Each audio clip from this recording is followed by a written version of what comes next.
Hello friends, তো তোমাদের আজকে দেখাবো দেবাংশু বাইরে এসে কিভাবে খেলাধুলা করে মেলার মধ্যে। ঘরের মধ্যে ওকে আটকে রাখলে একটু গাড়ি দিয়ে খেলনা দিয়ে খেলতে থাকে, কিন্তু ঘরের ভেতর থেকে যখনই বাইরে আনা হবে তখনই ওর অবস্থা দেখো। বালির মধ্যে এসে সুইমিং করা শুরু করে দিয়েছে।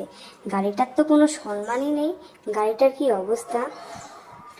কথা বলে কথা শোনে না, মাথা ভর্তি ওর বালি। একটু পরে ওর মা এসে না ওকে পিটাতে পিটাতে নিয়ে যাবে। শিব পুজোর বেলগুলো দেখো নিয়ে নিয়ে ফেলে দিচ্ছে চায়ের বাগানে। আর যে ওকে আটকাতে আসবে ও তাকে বালি দিয়ে ভর্তি করে রাখবে, এই জন্য কিছু বলাও যাচ্ছে না ওকে। ওদিকে আবার কোথায় যায় ও?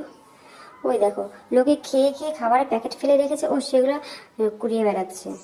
এগুলো এনে আবার কি করবে ও? এগুলোর ভেতরে ও বালি ভর্তি করছে। বালি ভর্তি করে কি করবে?